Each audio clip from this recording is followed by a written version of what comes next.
IVM. Titam kirtakati tate kirtakatam tatakrate tatekratam tatakrate tatekratam tatakrate tatekratam tatakrate tatekratam tatakrate tatekratam tatakrate tatekratam tatakrate tatekratam tatakrate tatekratam.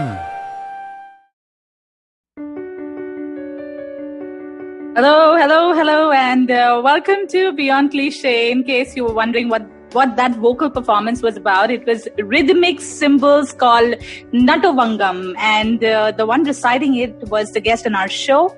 He is a dancer with a mixed race origin. He emotes not just with his eyes, but with his whole body. This man revolutionizes a dance called Bharatnatyam, predominantly portrayed by women.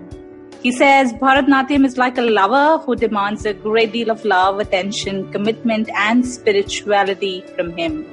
Without further ado, let me introduce a guest on our show today. We have the tale of a man inspired by Lord Natarajan's Abhaya, a man without fear, a man called Charles Ma, a Bharatnatyam dancer and teacher, only on Beyond Cliché with me today, Almas.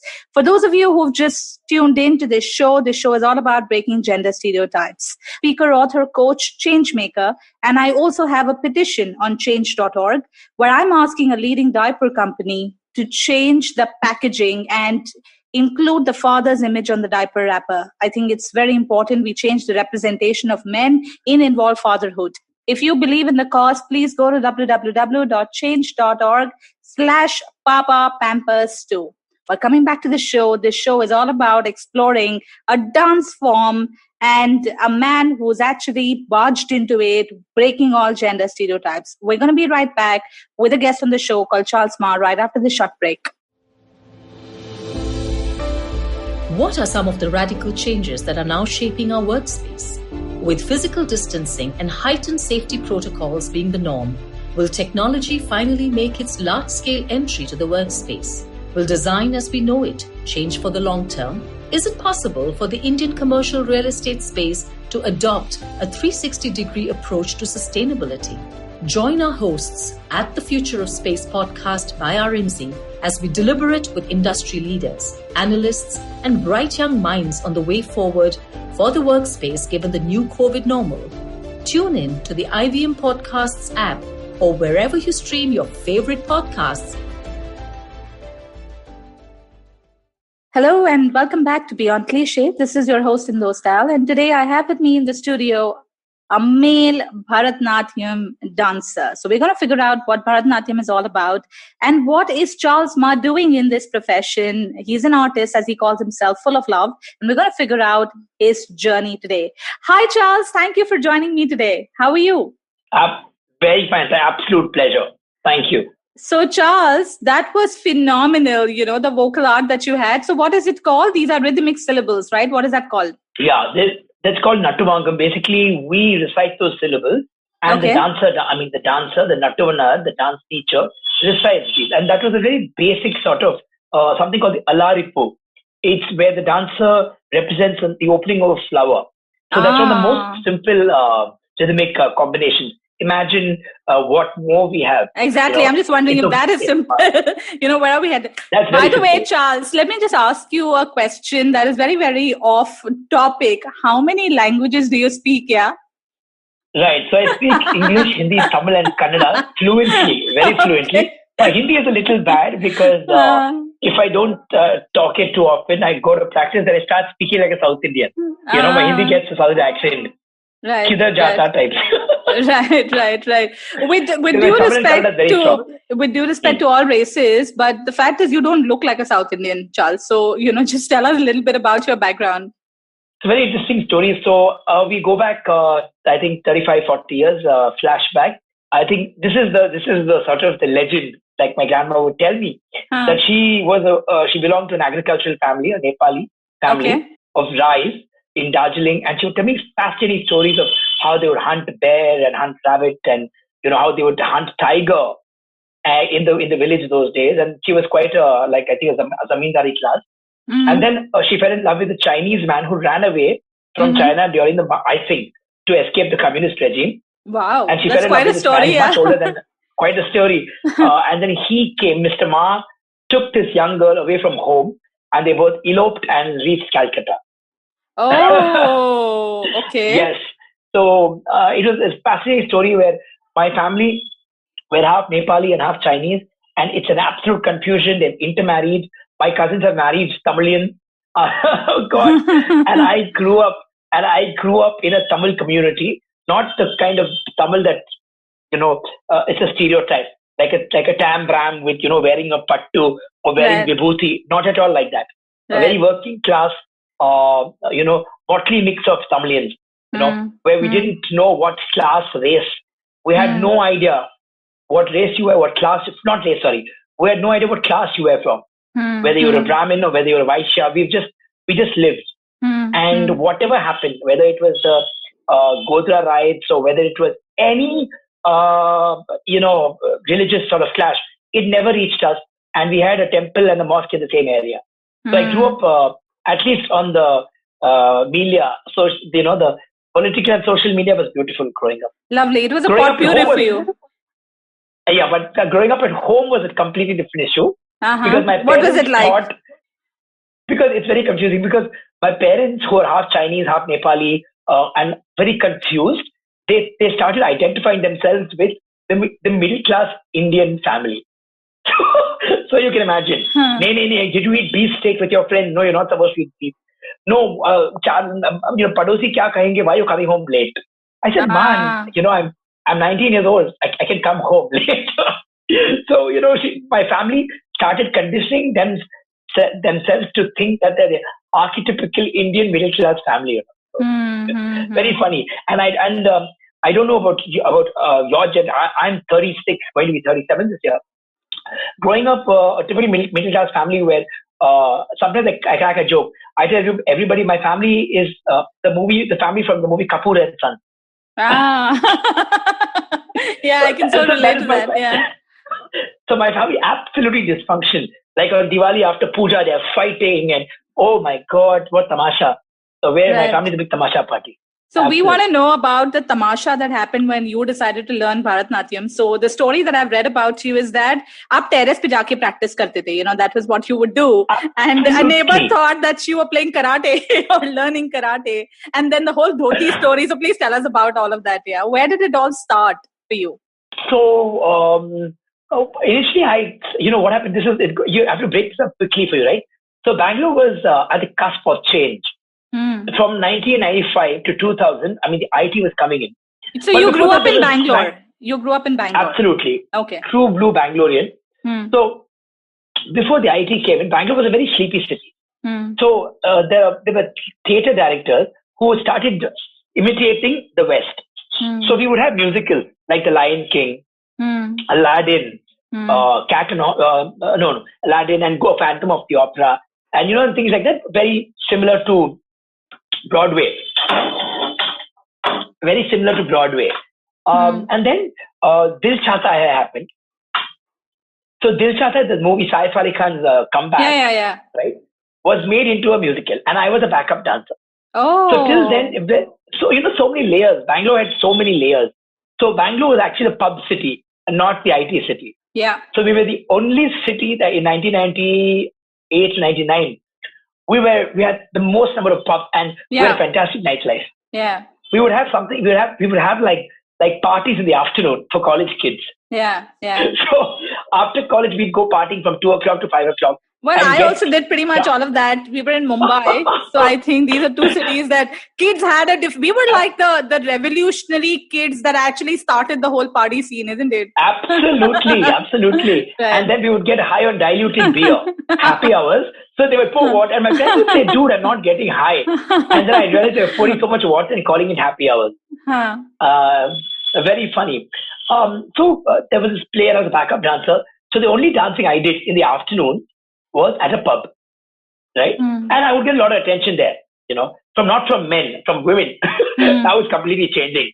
The world has completely changed, right? Like I crack a joke. I think good-looking men get more attention from men nowadays than women. So in 1999, I remember a big gang of girls surrounding me, and I was petrified of them from a college. So that's what happened. So then when I got into this play, I was so bad at dancing. Like I didn't know what my left hand was and my right hand was. So I would talk to my left hand and say, "Come on, move, left hand, move." In that play, I saw somebody do contemporary dance, right? And Indian contemporary dance has a lot of motifs of like mudras, hastas. So I saw it and I was fascinated by it. And so I asked my senior, I said, "Can I be part of that, dance?" And very condescendingly, a beautiful dancer, like I always say, Indian classical dancers are literally beautiful. So she snubbed me. Right? What did she say? And she didn't even say anything. She's like, "No, this is not for you. This is not for junior dancers. You should tum jaake Bollywood karo. Contemporary dancer is for us senior dancers." Right. And that's what happened. And then I was really hurt. I was really hurt by it. My ego was really hurt by it. So I said, "Chalo, I'm going to learn." Now she was a Kathak dancer. I said, okay, even if I learn Kathak under the best gurus, I may not be better than her because she's really ahead of me. So I learned Bharatnatyam, and that's how the journey started. Okay, so I'm gonna interrupt you here. So as a boy, did you have any inhibition thinking, I mean, this is Bharatnatyam. This is for women with large eyes and Kanjivaram saris. Am I really going to get there? Yeah. I think 20 years ago, it was very, very difficult because even now we Indians are the same. So I think when there's 20 years ago, it was associated with being feminine, was associated with being gay. And anything that was not conventionally masculine, right, was termed as queer, camp, or gay. Right. So everybody was afraid of that. I mean, nobody in their right mind, I mean, no offense to anybody, nobody wants to be singled out. Right. So there were a lot of inhibitions. Then you grow up also, right? You grow up with a lot of inhibition. So when you take dance, you're really afraid of it. So I had this love-hate relationship with dance. Absolute. I would dance for 6 months. Then I wanted to play football. Then I wanted to do karate. I wanted to do all these things. So I'm just trying to understand, Charles, what's really happening to the psyche of a boy when he's trying to pick up something that is predominantly known to be so feminine. And like you said, there's just so much taboo around the whole thing. And you also said you grew up with this typical Indian middle-class mindset.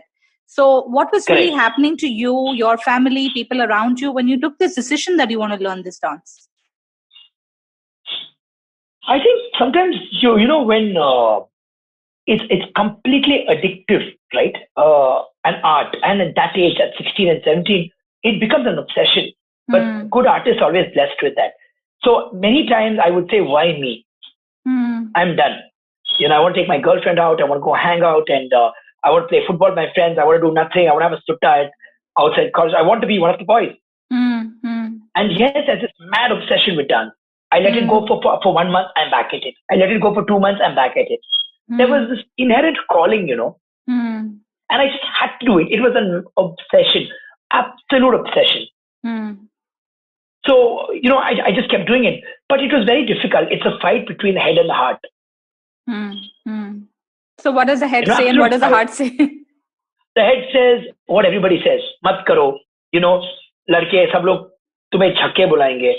Mat karo. You want to go to gym, you'll have muscles. So I still love doing karate and gymming. So when I would get pumped up with like biceps, I have the respect of everybody. People on the road would talk to me and say, bro, aapko dekho, aap hero dikh rahe hain, And you start dancing, you become lean and, you become very lit thin. So it was a great struggle between my masculinity and what I'm an artist side. There's a great problem with it. The thing is that, and because I do so much work in this space, what I've come to realize is that masculine and feminine are actually energies. And they are present in every human being. It's just that we've converted them into roles and stereotypes. And that is just so dysfunctional for the society overall, isn't it? Phenomenally said. Because when as a child, I was very, very artistic, very, very cute child, very artistic, very soft-spoken, very introverted. And boys can be bullies, right? The stronger you are. And I had friends who came from broken families, but they were physically very strong. So I remember somebody took me and wiped a bench with me once in school. He just took me and wiped me literally He said, get off my bench, and he wiped me. You know, but it's very tiny and very lit and a very artistic hand. So I was very afraid of the feminine energy. But today, little by little, at 35 or 36, when I accepted the feminine energy, I said, look, I have a feminine energy and I'm going to keep it. It became more masculine. You know, I was afraid of growing my hair. You know, because people would say, oh, God, is that a girl or a boy? Because from behind, my friends in gym, when I turned, I thought it was a girl, it was him. They're tall, 6 feet with long hair. And I mean, which he's got beautiful hair. He's got ponytail like this. So when somebody whispers, you know, your masculine ego gets offended. But like you said, it's worked for me. When I've made peace with that energy, the male and the female, I'm in a fantastic place. That is so well said, you know, because for women that are breaking stereotypes. So I've interviewed a whole lot of women, you know, women that are riding bikes, that are climbing mountains, and to them, you know, it's tum ladki ho, why do you need to do this? Ye mardo wale kaam hai. You know, you don't have the strength and the resilience for it. And I think people who are actually breaking or smashing these stereotypes have discovered a good blend of both the energies within, and that's the balance of a good human being. You know, that's when the power emerges for an artist. So for you, it all started on the terrace. So you said, now, you know, I want to learn this dance form. You landed on your terrace and then you took up a class, and that's where they expected you to wear dhotis, and mama said, you know, ye kiska dhoti hai? Like, what the hell is a dhoti doing here? Yeah. So I would say, I don't know, I think it's uncle's dhoti. So, you know, I would dry it, wash it, and when my mom was working. So working parents really don't have the time to keep an eye on their children. And I would dance and dance. But then what happened is I got caught. Obviously, the neighbors, servants and neighbors told my mother, you know, what's happening? Your son is such a brilliant dancer. What a beautiful dancer. And they got the fright of their life. They thought I started doing karate on top. What's happening upstairs, you know? And again, you know, my mom would pass jibes at me, you know, kya banna, chakka banna hai kya tumhe? Dance ke aage kya banoge tum? I'm very worried about you. What will you do in life? You'll get nowhere. Before I die, a typical middle class mother's dialogue. मैं लूटेगी क्या करूँगी मैं? You know. So all of that actually happened. All of that actually happened. Yeah. And her definition of settled, I'm thinking, is, you know, get a job. Like, for a man, it is so important to provide, right? You need to have a stable job and get married. Yeah, no, more than for her, it was office. In that time, they didn't care what work. As long as his boy is going to office, has a steady salary, uske baad we'll get him married, have 2 children, get 1 car, get 1 thing, and then the vicious cycle continues, and then everybody's happy. And I, not because I was rebellious, Almas, I just wanted to do it. I don't know why. There was a calling. I wanted to do it. Right? Like now, law has come into my life by serendipity. Now I will go for it, you know, because I want to do it. So the middle class mentality is toxic, highly toxic. Yeah. I feel like I'm talking to a mirror right now. You know, it's just, I mean, there's just so much that is told to us. Why do we need to be in these boxes? Who defines these boxes? And these boxes are not meant for us to stay in them, right? Everybody has got a different calling in life, and you're blessed to have found it. So you also found a guru. And that guru was a very important turning point in your life. I think it happened somewhere in 2004, right? Is when you met this guru. And then what happened after that? I met a lot of them. It was a very tumultuous journey. I met a lot of them. But everybody had their own shortcomings, you know. And I think for a child who grows up, this is a very important conversation. For a child who grows up in a dysfunctional middle-class Indian family, you know, you just have to picturize Kapoor and Sons, you know, fighting and throwing yourselves at each other in front of children and all that. Children start looking for somebody to look up to. You start looking for an idol.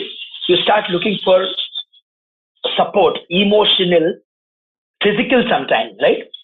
So I was that child, lost, yearning for somebody to guide me. And over 20 years, I realized that we assume that human beings are perfect, and it's very, very toxic, very, very fragile when people who become gurus, spiritual, dance, music, right? Or who are elevated, or the CEO of a company, they think that they are infallible. And more so in Indian dance circles. Ki Guru Brahma, Guru Vishnu, Guru Dev, they literally think they're God. You know, and when I can see the flaws, slowly, year by year, the mirage broke. Boom. And, you know, that was very painful, you know, because teachers, I'm a very committed, very hardworking, very focused, very straightforward teacher. There are no gray areas with me, right? So when teachers are only teaching you for money or they're disinterested or whatever phase they're going through, it lands up on you. And Indian parents have that habit. What you have or what you're going through, you will project onto somebody else. And who is the soft target? Either your children or your students. So I had a tumultuous journey with them. I changed a lot of teachers. But ultimately, one or two came my way who were quite inspiring. But today when I become a teacher, I realize they're all performers. They're not teachers. There's a huge difference. There's a difference. Right. Huge difference. Right. Just because you're a performer doesn't make you a teacher. And especially Indian classical arts are so sophisticated and so musical that you really need music sense. You may not be a great singer, but you need to have tal and rag. Talam and ragam is very important. So I met so many teachers.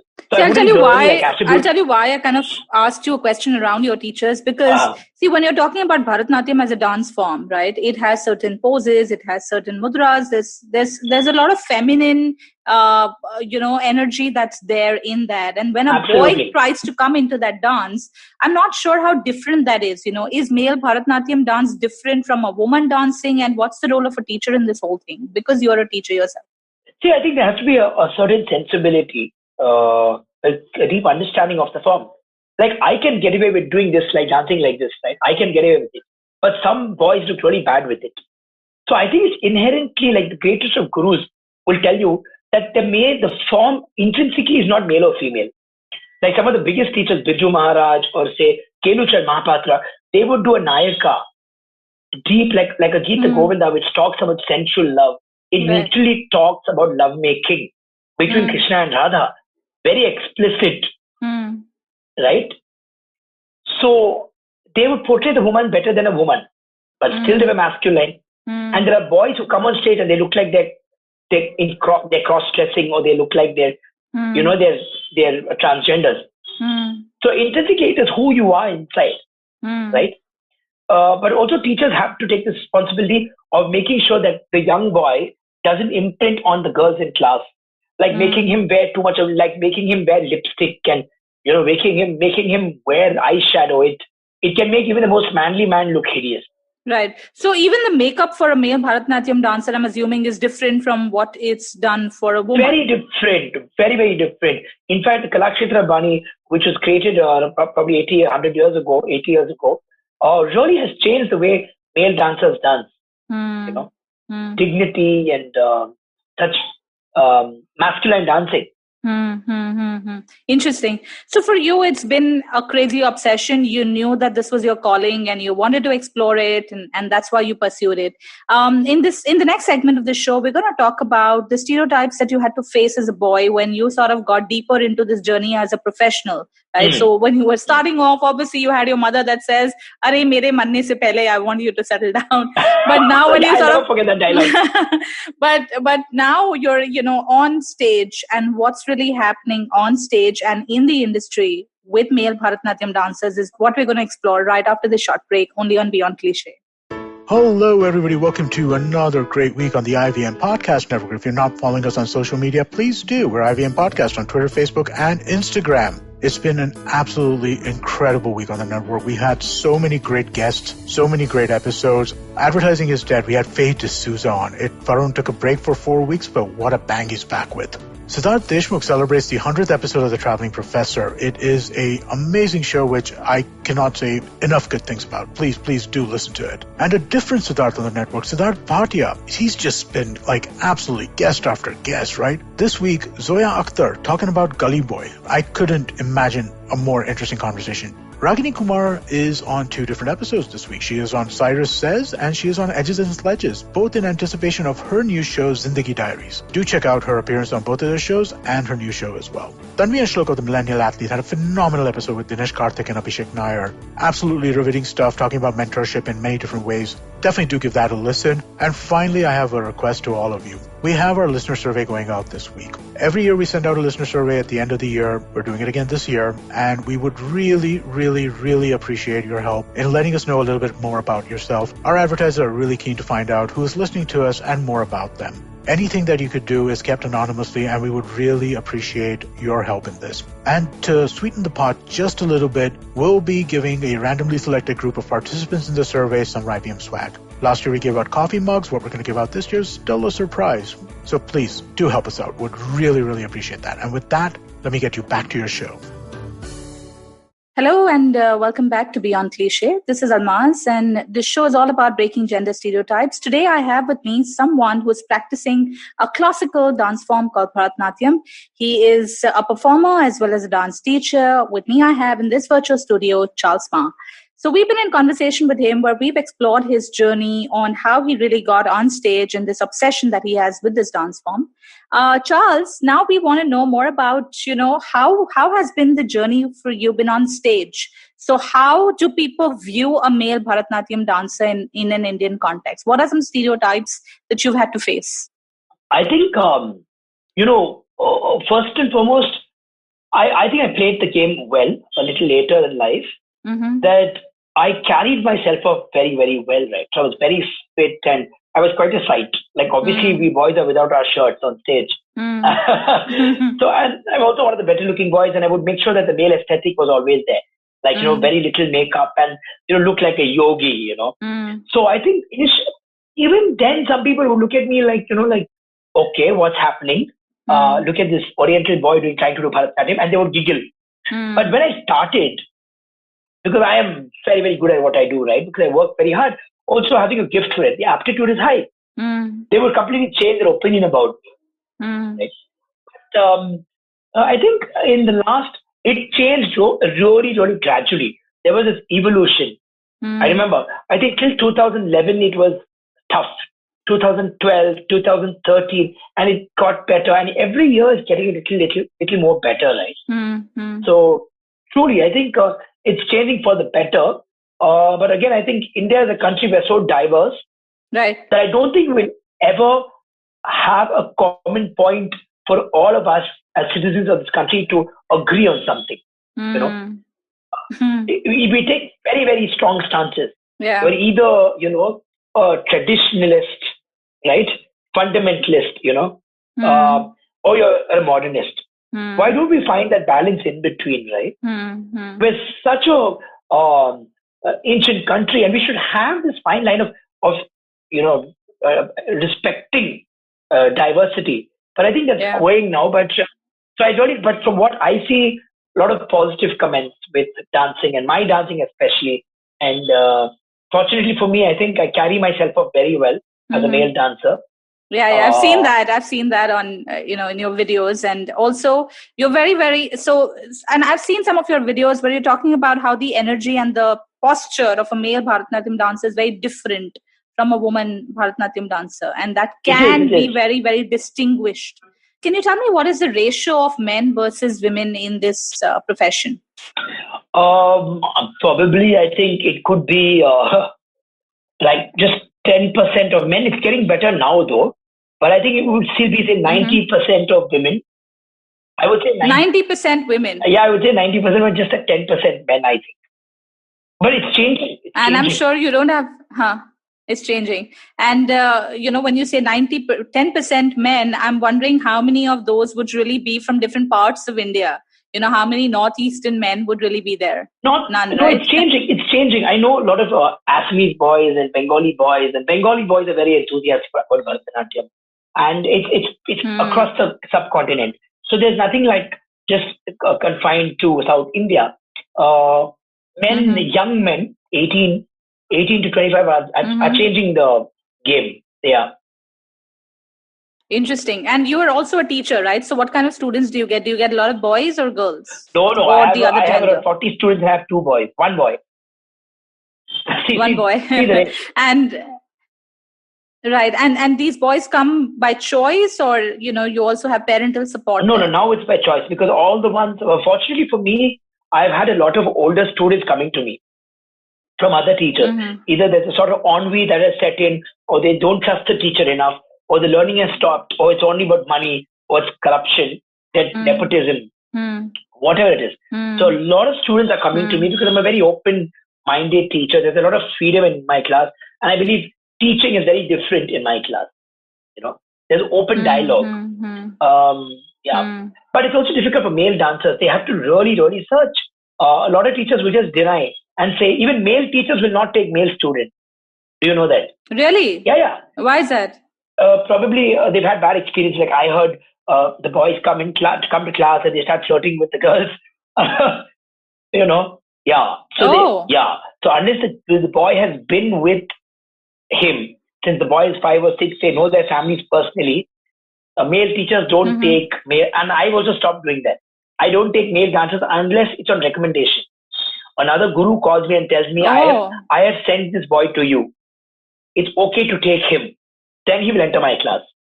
But so this is one space where men don't have a privilege, I'm thinking. No, they don't. They really have to struggle even to get into the game. Yeah, and I also feel that, sorry, this is very sexist, but this is how India is, right? So classical dancers are very beautiful. They're in demand in the marriage market. Does she sing? Does she dance? Really? Yeah. They're in demand. Your daughter in South India is a classical dancer, and she's really eligible on the market. But with boys, it's completely the opposite. Wow. Nobody wants to give their boy who's a dancer to a girl because they want a big package. They want around 5 lakhs per month. 60 to a crore annum. They want NRI boys for their beautiful dancing girls. And the girls also no less. They want to get married to NRIs so they can start their classes there or even here.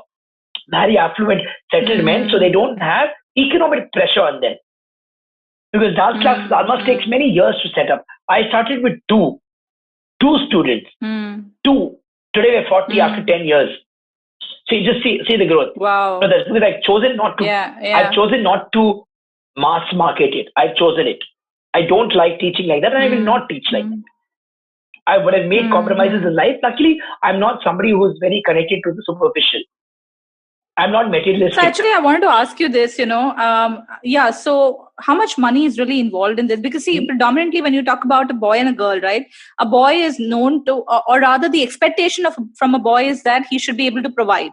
There has to be money that he has to earn. He's a money-making machine, ideally. Correct. So, this profession, is it really a high-paying profession? Can it be looked at as a career for a man that is expected to provide for his family? Oh, yes. You can make a lot of money with this. You can make more money easily than an IT professional a year.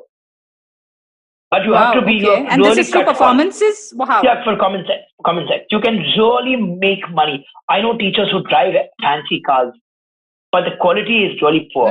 So where have you paid a compromise? And the people like me who still don't want to buy a car, we're very happy traveling by metro, taking an auto and going because we really want quality work. I still put money into education. I want to learn constantly and the bar only gets higher and higher. So what compromise have you made? So there's nothing like, maybe 10 years ago it was different. Oh, male teacher hai, master hai. Oh my God, you learned a male teacher? I've not heard of a male teacher. That kind of talk. But today it's changed. At least in a place where Bharatnatyam is not there, but traditionally the best Bharatnatyam teachers have been male who come from a parampara, a traditional parampara. In fact, that was the last aspect of the show. That why is it that we have so many male teachers but not male performers? No, because see, the dynamic is like this. The history. The Isai Velalar community or the dancing music community were traditionally the male. The males of the family were dance teachers, right? And the women would dance.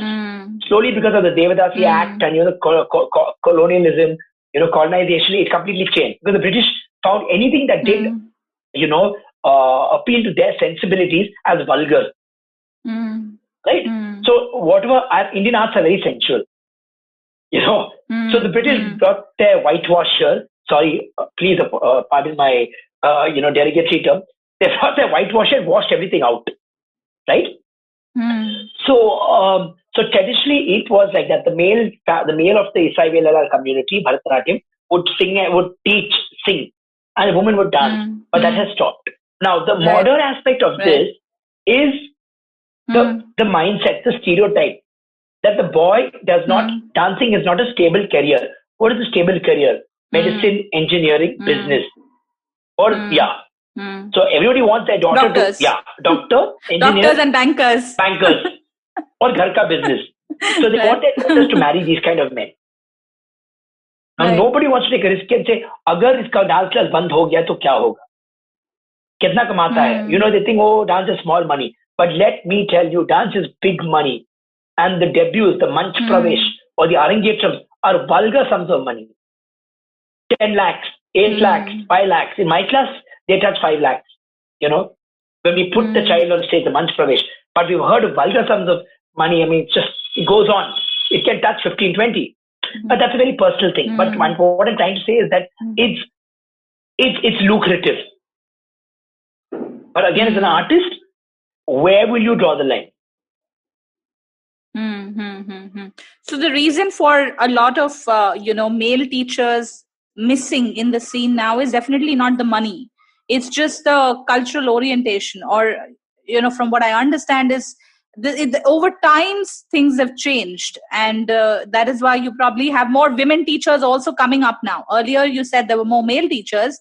Now with times change after the British era, you also have a lot of women that have taken up this teaching profession in Bharatnatyam, not only performing. Correct. No, but also, like you said, coming to your point, now what is a man's job? A man's job is to be the hunter, is to be the provider, right? So if this, the Bharatnatyam field is, sorry to say this, is quite corrupt, right? So performances are bought, performances are sold, not so, performances are bought. So, and it's very expensive. Teachers are expensive. I mean, I'm expensive included. Okay. Teachers are expensive. The jewelry is expensive. So Bharatnatyam is a very expensive hobby, right? Now you have to pay a musician, a sabha, who will pay you 5,000 rupees, but you end up spending 45,000 rupees. So where's the profit in that? There's a huge controversy of buying slots at prime prestigious sabhas. So per slot will go at 15, 20,000, 25,000, 45,000 just to buy the slot, Almas. So this is just not the teaching, but there's so much of marketing and there's just so much of negotiation. It's like a business that you're running. It is. It's a very profitable business. Sorry to say so. So if the male dancer who's got to take care of his family has other priorities, ki bachchi ki education hai, ki you think he's going to have time to spend 2-3 lakhs a year performing? Let me ask you, especially when he has to provide for his wife, provide for his children, right?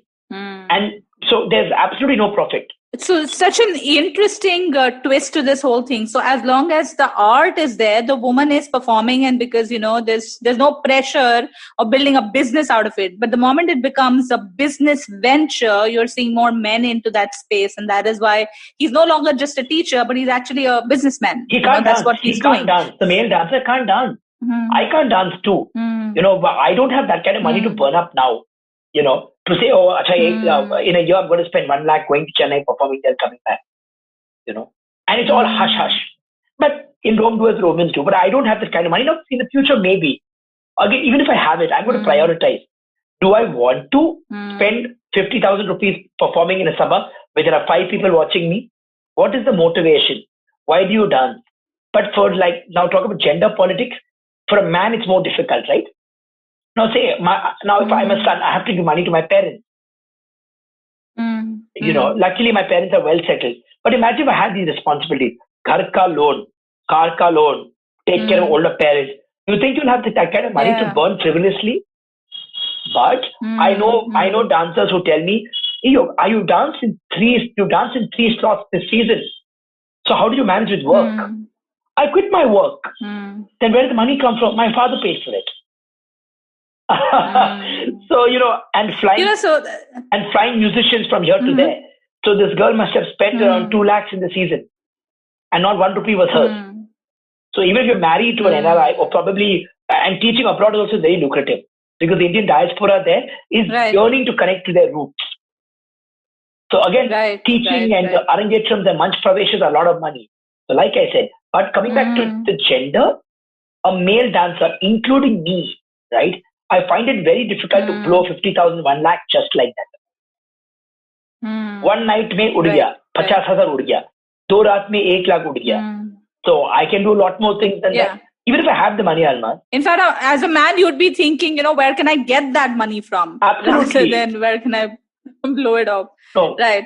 So, whenever I do a show with a new angle, I always discover the gender politics. And that's exactly where these roles come from. Everything ultimately boils down to materialism, to commercialism, and to the politics that's involved in terms of who brings the bread and butter home. Correct. That's what it actually is about.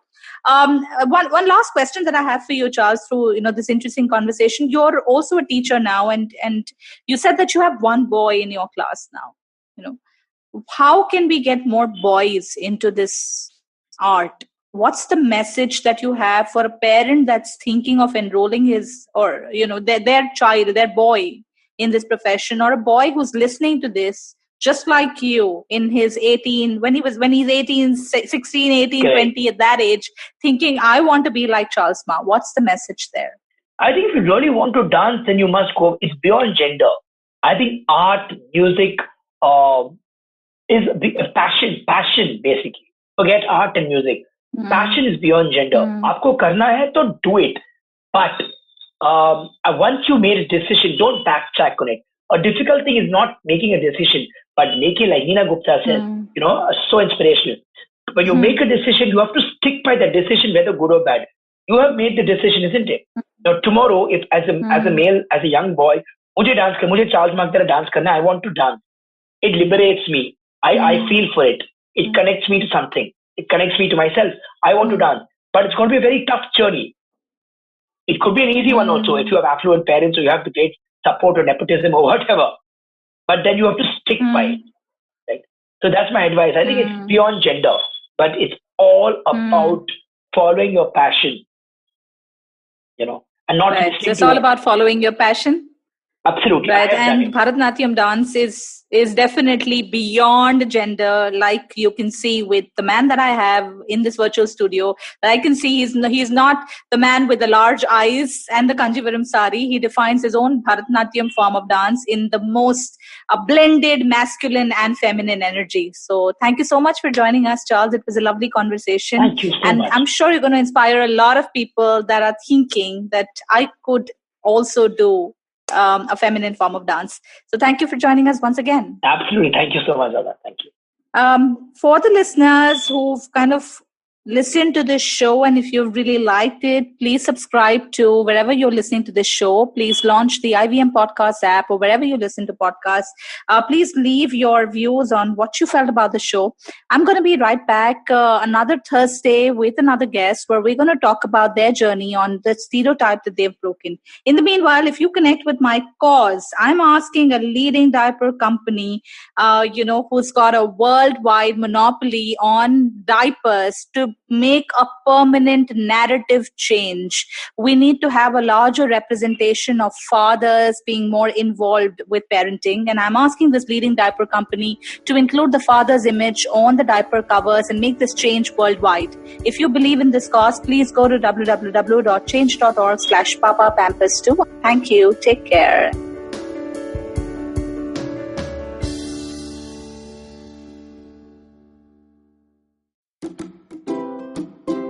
जिंदगी diaries के पन्नों में कुछ पुरानी यादें, समुंदर किनारे झूमते दरख्त, जवान दिल की धड़कनें और अनजान मुलाकातें हैं। तो आइए खोलिए मेरे साथ जिंदगी डायरी के पन्ने और साथ ही एक साथ खुलकर जीते हैं जिंदगी।